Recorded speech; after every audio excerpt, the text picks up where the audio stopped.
mientras Estados Unidos lidia con un cierre de gobierno que para pagos, programas y hasta el pulso de la economía diaria, con la inflación galopando como un caballo desbocado y la deuda nacional escalando a niveles que hacen que 38 pesos trillones parezcan solo el comienzo de un número más largo. Washington decide de repente enviar entre 35 pesos y 45.000 millones de pesos de dólares a otro país, no para salvar una ciudad americana ni apoyar a los ganaderos de aquí, sino para apuntalar la economía tambaleante de Argentina.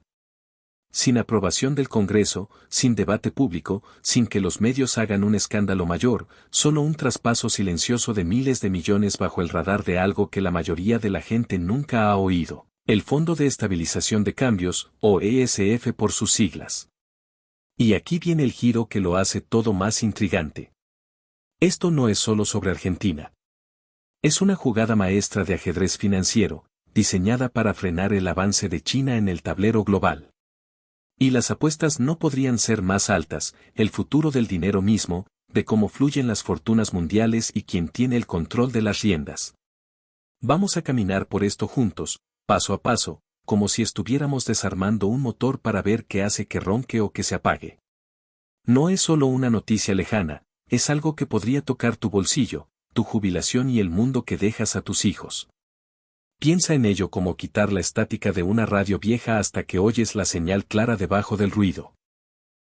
Porque cuando los titulares gritan sobre dramas del día, las tendencias reales, los movimientos de poder detrás de escena, son las que importan de verdad. Primero, el fondo de todo esto, porque si no entiendes de dónde viene el dinero, es como tratar de arreglar un cohete sin leer el manual. El ESF, el Fondo de Estabilización de Cambios, nació en los oscuros días de la Gran Depresión, en 1934, bajo el presidente Franklin Roosevelt. El mundo estaba en ruinas, el dólar se tambaleaba como un boxeador noqueado, y Roosevelt hizo algo audaz, cambió el precio oficial del oro. De 20 pesos con 67 centavos por onza a 35 pesos. De la noche a la mañana, las reservas de oro del gobierno valían 70% más. Imagina despertarte y que tu cuenta bancaria crece de golpe, no por tu esfuerzo, sino porque alguien en Washington dice así es ahora. Esa ganancia de 2.000 millones de pesos, una fortuna entonces, se metió en este fondo especial, un kit de herramientas de emergencia para estabilizar el dólar cuando el mundo se pone loco. No necesitaba aprobación del Congreso cada vez, el secretario del Tesoro tenía la llave, con el visto bueno del presidente. Y así nació, para comprar y vender oro, monedas extranjeras, bonos, lo que fuera necesario para mantener el dólar firme como roca. Y ha servido para eso. En los años 30, lo usaron para calmar mercados que temblaban como hoja. En los 90, cuando el peso mexicano se desplomaba como piedra en pozo, Estados Unidos inyectó 20.000 millones de pesos del ESF para evitar un derrumbe total en la frontera sur, y lo recuperaron con interés. En 2008, durante la gran crisis financiera, lo usaron para apuntalar bancos y evitar que el pánico se comiera el sistema entero. Y en la pandemia, cuando todo se paró, el ESF respaldó préstamos de la Fed para que el crédito no se congelara como río en invierno. Cada vez, era una herramienta de último recurso, para cuando el riesgo era claro y el peligro tocaba la puerta de casa. Pero ahora, en 2025, con el gobierno de Estados Unidos cerrado por peleas presupuestarias, con la inflación rondando el 3.4% y la deuda nacional superando los 38 pesos trillones, un número que hace que el cerebro se atasque, el Tesoro saca el ESF para una jugada que parece salida de un tablero de Monopoly global. No es un rescate a una fábrica americana ni a un ranchero de Texas, es 20.000 millones de pesos en un intercambio de monedas con el Banco Central de Argentina, más compras de bonos argentinos y una línea de crédito de respaldo que podría sumar otros 15 pesos a 25.000 millones de pesos. Y todo sin que el Congreso levante la mano. ¿Por qué Argentina? Vamos a eso, porque no es al azar. Argentina es un país con un potencial que podría hacerte soñar, reservas masivas de gas natural, los depósitos de litio más grandes del mundo, clave para baterías y autos eléctricos, campos fértiles que podrían alimentar continentes, un pueblo educado y resiliente. Debería ser una potencia. Pero en cambio, ha estado atrapada en un ciclo de caos económico por décadas, inflación que hace que los números bailen como locos, múltiples tipos de cambio, uno oficial, otros en el mercado negro porque el gobierno no puede mantener el peso estable, una historia larga de incumplimientos, de pedir prestado y no poder pagar. Cada pocos años, un nuevo líder llega con promesas de cambio, y el ciclo se repite como una mala novela. Entra Javier Milei, el presidente actual, un tipo que no se parece a nadie. Corrió con una motosierra en la mano, prometiendo cortar la burocracia, eliminar subsidios, dejar que los mercados libres hagan su magia. Hacer a Argentina grande de nuevo, dijo, y su mensaje pegó fuerte. La gente estaba harta de las mismas promesas vacías. Pero aquí está la ironía que pica, el hombre que corrió diciendo no más rescates del Estado ahora recibe uno de los más grandes en la historia moderna. El gobierno de Estados Unidos entra con 20.000 millones de pesos en un intercambio de monedas, básicamente, comprando pesos argentinos con dólares estables para apuntalar su valor, más compras directas de bonos del país y una línea de crédito de respaldo que podría llegar a 40.000 millones de pesos en total. Y el secretario del Tesoro, Scott Bessent, lo dice claro, no es un rescate, es una inversión. Pero si el peso sigue cayendo, y ha perdido más del 50% este año, y Argentina no puede pagar de vuelta, ¿quién paga? Nosotros, los contribuyentes, a través de la deuda nacional que ya es un monstruo. Pero espera, hay más capas. Esto no es solo caridad a un amigo en apuros. Es una jugada de ajedrez financiero para frenar el avance de China en el tablero global.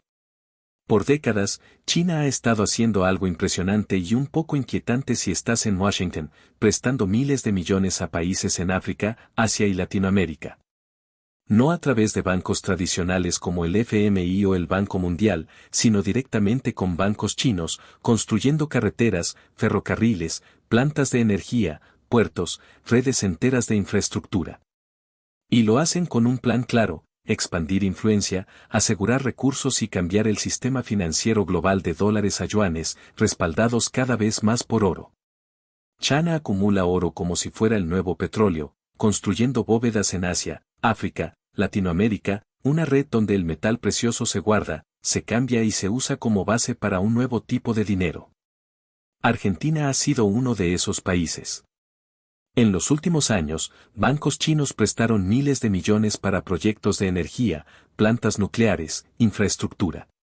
Y con cada préstamo, con cada obra, Argentina se hace un poco más dependiente de Pekín, un poco más alineada con su visión del mundo.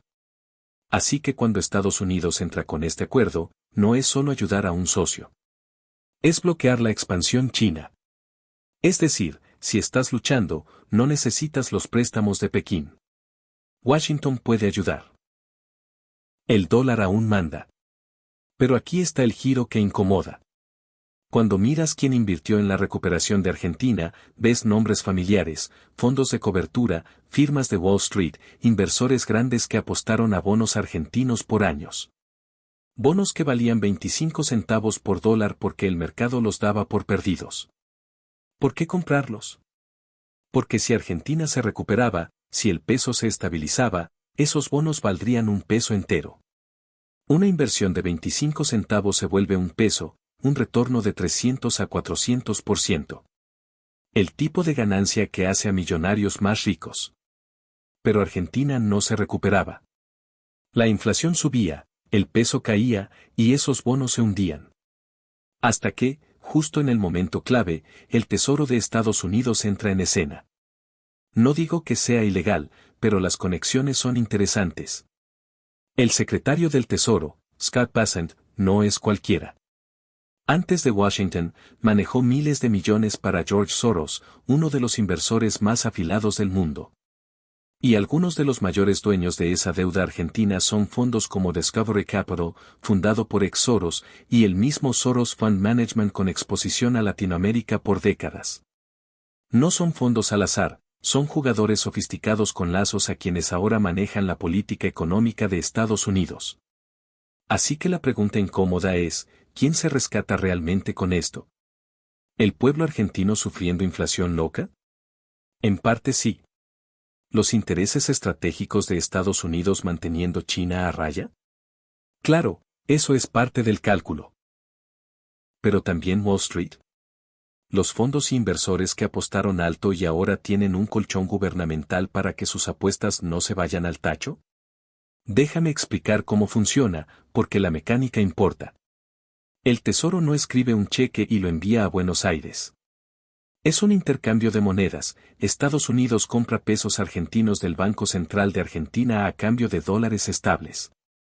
Esos pesos son colateral, algo que Estados Unidos guarda como garantía. Pero si el peso sigue cayendo, y lo ha hecho, perdiendo más del 50% este año, el colateral vale menos cada día.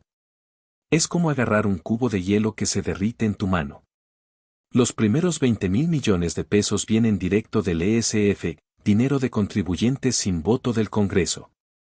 Los otros 15 pesos a 25.000 millones de pesos vienen de inversores privados, bancos, fondos soberanos. Pero ellos solo entran porque el gobierno de Estados Unidos garantiza su seguridad. Es decir, si Argentina no paga, no pierden los privados, pierde el Tesoro, y por extensión, nosotros. Y si falla, si el peso se hunde más, si Argentina incumple de nuevo, como ha hecho 9 veces en 100 años, la pérdida no desaparece. Se suma a la deuda nacional, que ya es un elefante en la habitación con 38 pesos trillones y contando. Y mientras, los fondos que apostaron riesgosos salen protegidos, sus pérdidas socializadas, ganancias privadas. Es el patrón viejo, privatiza ganancias, socializa pérdidas. Y esta vez, no es en casa.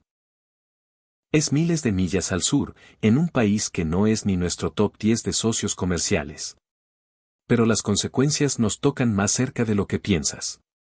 Tomemos a los ganaderos de cattle en Estados Unidos. Gente que cría vacas por generación, que enfrenta sequías, costos de forraje y márgenes apretados. Ahora enfrentan competencia nueva. Parte del plan para apoyar la economía argentina incluye importar más carne de allá. Suena bien, ¿verdad? Carne más barata en el supermercado. Pero para un ranchero en Texas o Montana, es como si el gobierno dijera compite contra tu propio dinero. Usamos impuestos para estabilizar Argentina, lo que ayuda a su industria de carne, y luego importamos esa carne, bajando precios aquí y ahogando a productores locales. Y cuando se quejan, les dicen es estratégico, es por el bien mayor. ¿Pero qué bien mayor, el de ellos o el tuyo? Esto no es solo sobre carne. Argentina es gigante en soja, trigo, maíz. Los granjeros de grano en Iowa o Nebraska enfrentan lo mismo, subsidios a su competidor con dinero propio. Y la justificación es defender el dólar, bloquear China, proteger intereses americanos. ¿Pero cuáles intereses?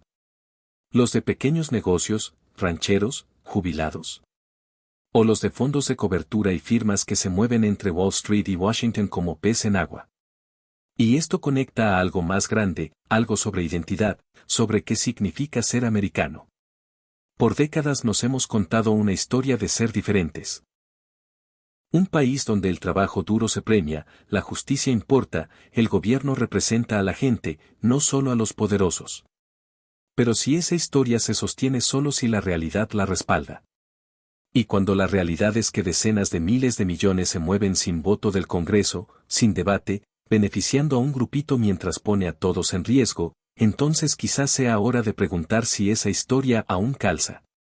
Esta no es solo una historia sobre un trato con un país lejano. Es sobre poder, sobre quien moldea la política, sobre si nuestro gobierno trabaja para la gente o para los intereses financieros con las conexiones correctas. Porque cuando el poder financiero y político se mezclan así, la línea se borra, y la gente común queda mirando cómo el juego se juega sin ellos. Si esto te abrió los ojos, dale like, suscríbete para más, y comenta qué piensas. Nos vemos pronto.